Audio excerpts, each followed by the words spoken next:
Ici, nous avons petit 3, monotonie ou sens des variations d'une suite. Donc, on a approche, soit la suite UN, n supérieur ou égal à 0, définie par UN est égal à moins des n plus 1. Donc, ici, on nous demande de calculer les termes U0, U1, U2, U3 et U4. Et conclure. Nous avons solution.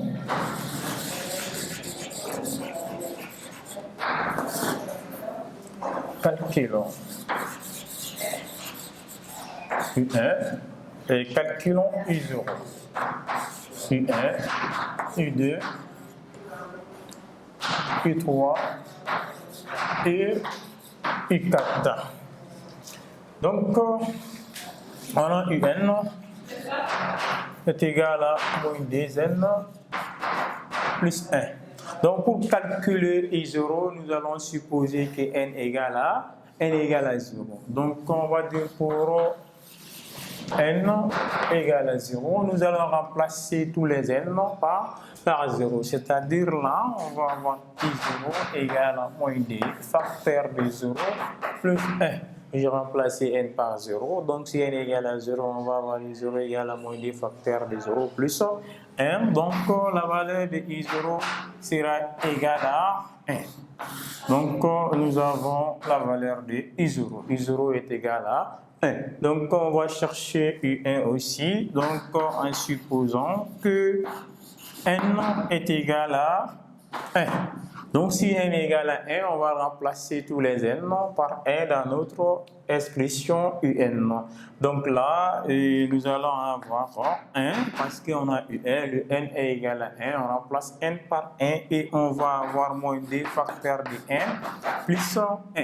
Donc nous allons multiplier moins 2 par 1, moins 2 fois 1, ça fait moins 2 plus 1. Donc là, on va avoir moins 2 plus 1, la différence va nous donner moins 1. Donc si on a moins 1, cela signifie que la valeur de U1 sera égale à moins 1. Donc là, on va avoir U1 est égal à moins 1. Donc on a la valeur de U1. Donc voilà, ici pour n égale à 2, dans notre équation, ici la fonction UN est égale à, la suite UN est égale à moins 2n plus 1. Nous allons tout simplement remplacer n par 2. Donc là, on va avoir UD. Donc ici, nous allons avoir UD est égal à moins 2 facteur de 2 plus 1. Donc nous allons multiplier moins 2 par 2. Moins 2 fois 2, ça fait 4. On va avoir ici moins 4. Avec le moins, ça nous donne moins 4 plus 1. Donc on sait que moins 4 plus 1, ça va rester moins 3. Donc nous avons la valeur de UD est égale à moins 3. Donc on a obtenu la valeur de UD. On va faire la même chose pour obtenir la valeur de I3. Tout simplement en posant que n est égal à 3. Donc si n est égal à 3, nous allons remplacer les n par 3. Donc ici, on va avoir I3 égale moins 2 facteur de 3 plus 1.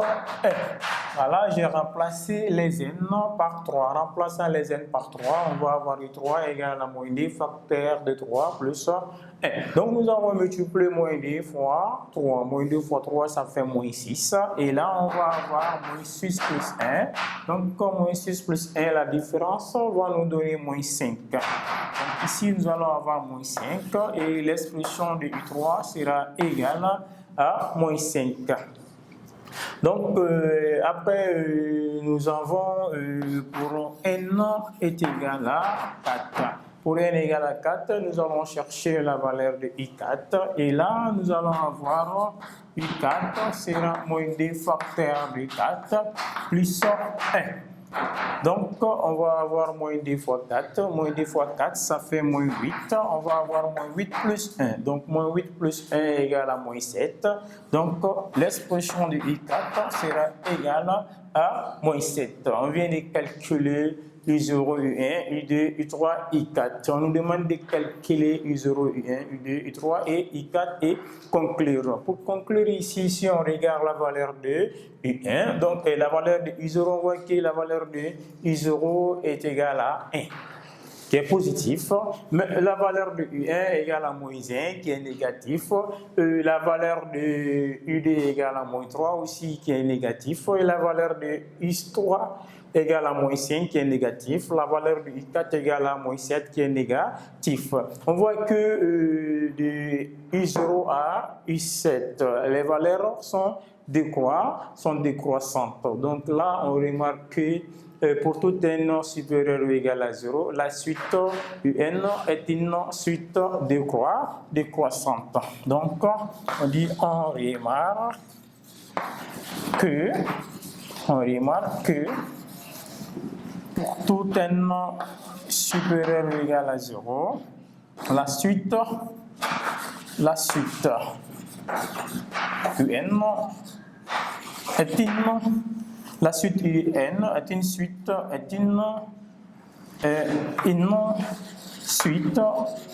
décroissante.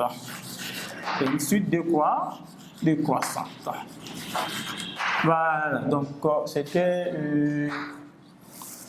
la question de demander, parce qu'on avait demandé de calculer U0, U1, U2, U3 et U4. Après avoir calculé ces valeurs, de conclure. Donc, on a la valeur de U1. U1 est positif, mais à part U1, moins 1 est inférieur à 1. Donc, on voit aussi que moins 3 aussi est inférieur à moins 1, et moins 5 aussi est inférieur à moins 3, et aussi moins 7 est inférieur à moins 5. Donc, c'est une suite décroissante. Ici, nous avons la synthèse partielle. Dans la synthèse partielle, comme on a vu l'approche, on dit que la suite UN, n supérieur ou égal à 0, est une suite décroissante. D'après l'approche, on a calculé les valeurs, on a vu que c'est une suite décroissante. Maintenant, après la synthèse partielle, nous avons ici la synthèse générale. La définition petit a, soit UN, une suite quelconque des nombres réels.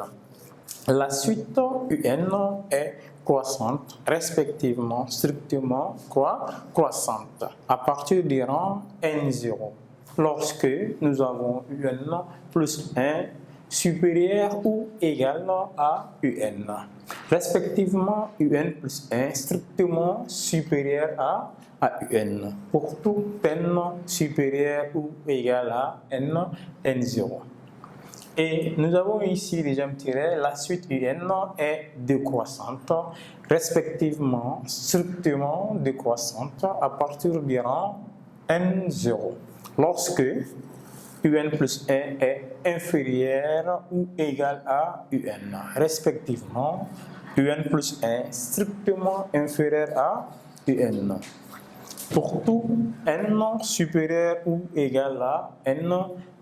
Donc, on a ici la suite UN est stationnaire s'il existe N0 éléments de grand N, tel que UN plus 1 égale à UN pour tout n supérieur ou égal à N0. Et là, ici, nous avons la suite UN est constante. Lorsque nous avons UN plus 1 qui est égal à UN pour tout n du domaine des définitions de UN.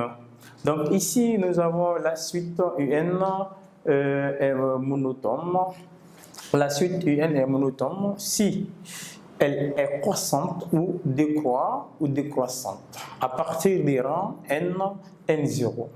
Donc, petit d ou petit d ou bien petit b. Donc, nous avons lorsque la suite est explicitement définie par UN qui est égal à f de n.